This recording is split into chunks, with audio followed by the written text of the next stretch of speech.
Hello and welcome to Transformation Tuesday. Today I'm going to be talking about breathing. Breathing, yes. These Transformation Tuesdays are all about my own experience on my transformation journey, some thoughts and insights.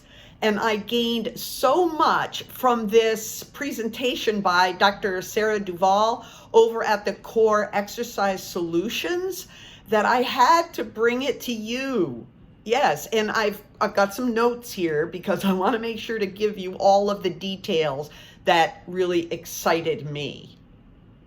Breathing may sound like a simple, automatic, everyday thing, but I've been learning about how breathing is an automatic, yes, it's an autonomic activity of the body, yes, but it provides an automatic release and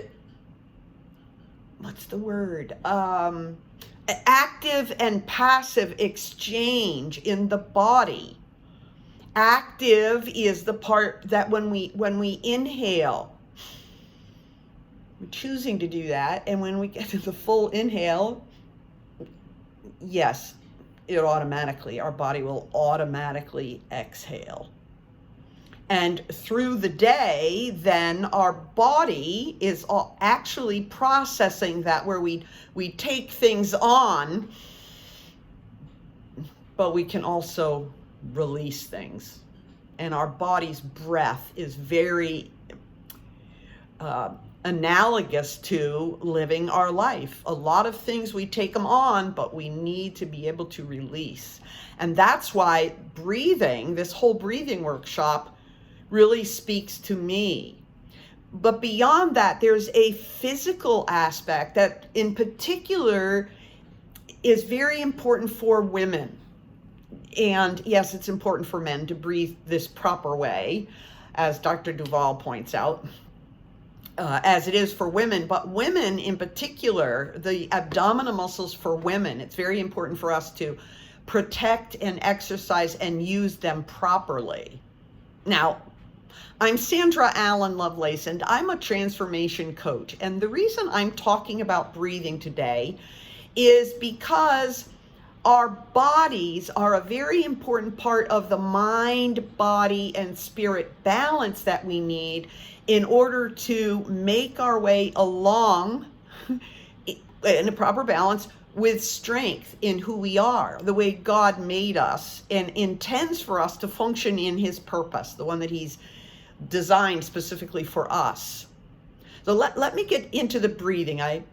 It's so exciting. I don't want to wait. All right. So it's very important that we breathe properly. And one of the ways that I've talked about myself is not probably optimal, the very best.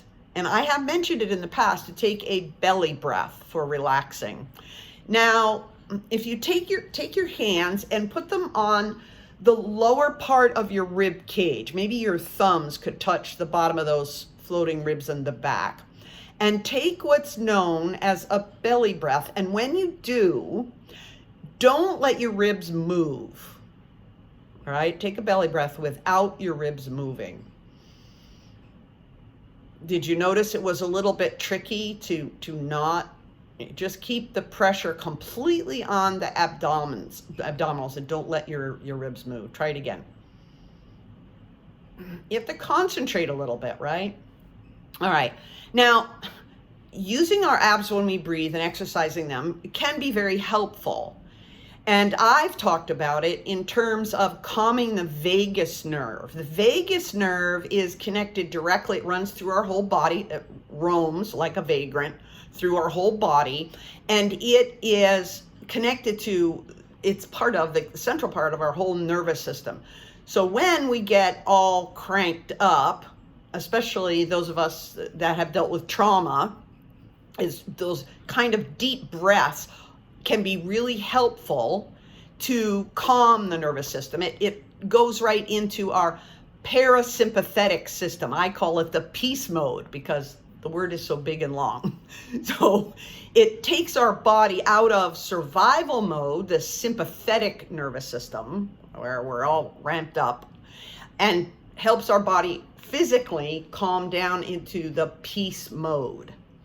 And that can be very helpful to calm the mind and calm our spirit. We want that balance where we're in peace mode really all across strongly.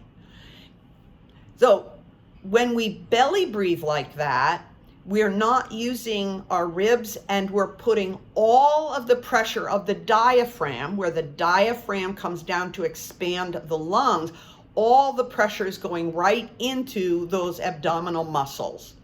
And none of it is going into the rib cage. Now, that's really significant. There are benefits, especially if we're really, really tight in the pelvic area, which does happen to me, by the way. A deeper, more like a belly breath can be helpful to get those muscles to relax. But if that's the only way that we're breathing, or the major way that we're breathing, now we're putting pressure and stress on those abdominal muscles continually and not getting the advantage of having the diaphragm exercise different muscles in our body, the lateral muscles and the back muscles, all those connections. Let me explain.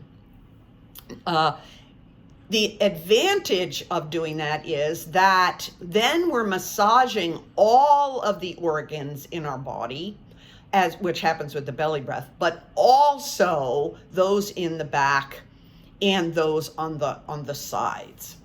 So we don't want to overdo the belly breathing. We want to make sure that we're exercising the other parts of our body there. Let me explain. Let's try one. I don't have that on my list yet, but let's do it now. So put your hands back on the sides. I put my thumbs right there at the bottom of at the back of the bottom ribs. And this time when you breathe in, you want to feel it along this part of your hand, on the sides of your rib cage. The first time I did this, it was surprising to me. I never thought about my breath moving to the sides. Like, wow. But put your thumbs there on the bottom of your rib cage and notice, press in that your hand is nice and wide, so you're feeling them on the sides there between your thumb and index finger, and go ahead and take a nice deep breath. You want to expand the rib cage out and a little bit back. Let's do it again. When you inhale, notice that's the active. You're choosing to inhale. So here we go. We're going to inhale. I'm also going to stretch up. Okay, are you ready? And then, can't hold it too long. It's the passive part. It's going to breathe out. Okay? Now, why is that so significant? Why is it so important? Because when we do have a little belly breathing in it anyway, but the back breathing, there's a massive muscle, a very large muscle that goes from the diaphragm. It's connected to our spine, and it comes down and wraps around. It's big, strong muscle, and wraps around the tops of our legs. And that's very important. That muscle in particular there's other things that happen too, but that muscle in particular is very helpful for stability of the spine. If you're having any lower back issues, for sure, I want that. It's called the psoas. It starts with the letter P, P-S-O-A-S, the psoas muscle. I want that psoas muscle because I do have some lower back issues. I want it really, really strong in my body. But it's also tied to the upper legs, which includes not just stability, but mobility. So movement, mobility is an issue for me, and I want that muscle really strong.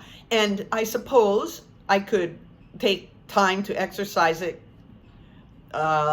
intentionally in the morning or at night or whatever, but I really wanted to train my breathing correctly, because then throughout the day, as I'm breathing in, again, I'm going to practice, breathe. Every time I breathe in, that muscle is being exercised. And breathing out, it's being exercised as much as if you did this.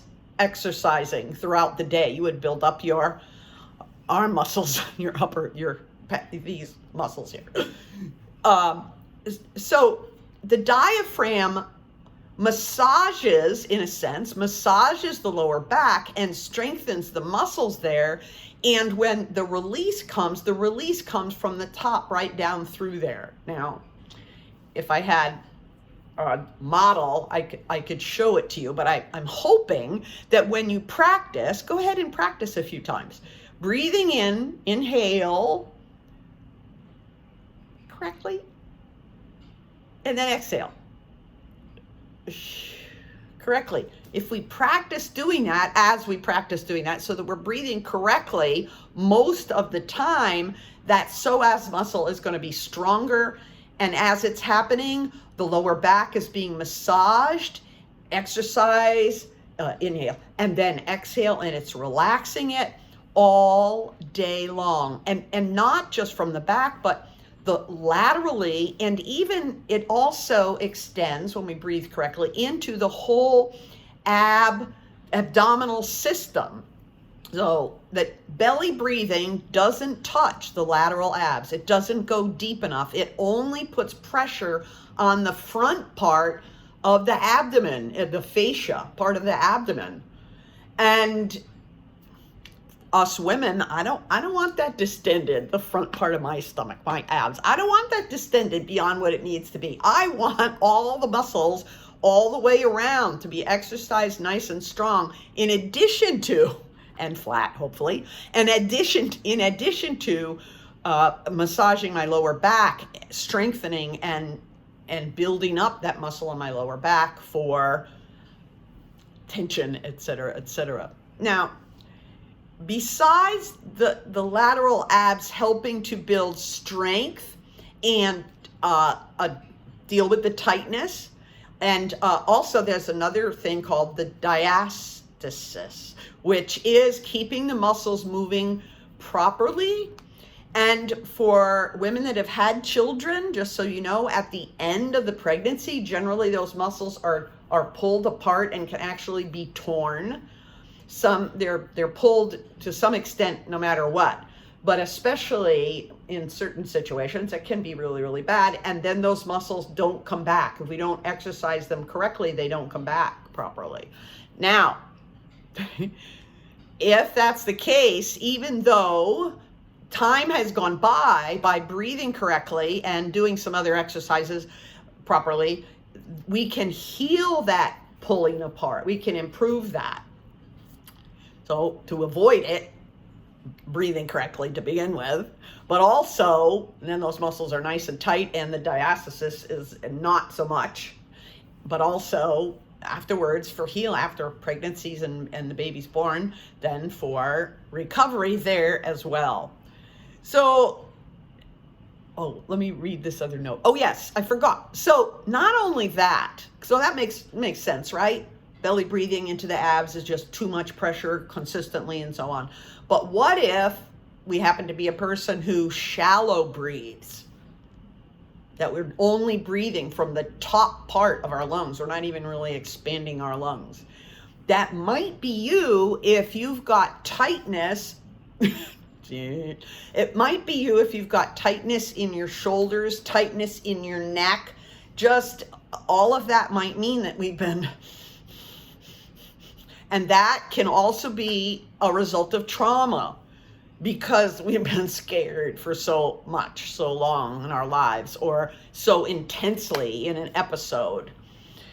And proper breathing, where we're concentrating on moving the diaphragm, and I'm going to put my hands on my rib cage again down at the bottom. You go ahead and check it out too. Relax your shoulders, relax your neck, and breathe where the diaphragm pulls the air in, out to the side.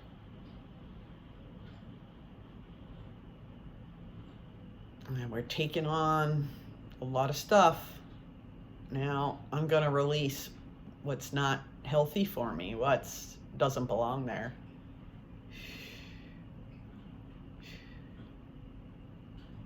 Now, choosing to inhale. And as I do that, I'm pulling in not just the stuff that wants to force its way in. I'm pulling in all the things that God has for me. The things in James 1 that I want to ask for. Wisdom, strength, courage, confidence, truth, his love and care. All these things. Throughout the day, just building that habit of breathing well, physically, mentally, spiritually, is really going to strengthen my balance. I pray it will do the same thing for you. So today, if that touched you, please comment. If you said, Sandra, I never thought about that, and the practice showed you as well how significant that change can be, please make a comment and like. As a matter of fact, if you have a friend that you want to share that discovery with too, feel free to share.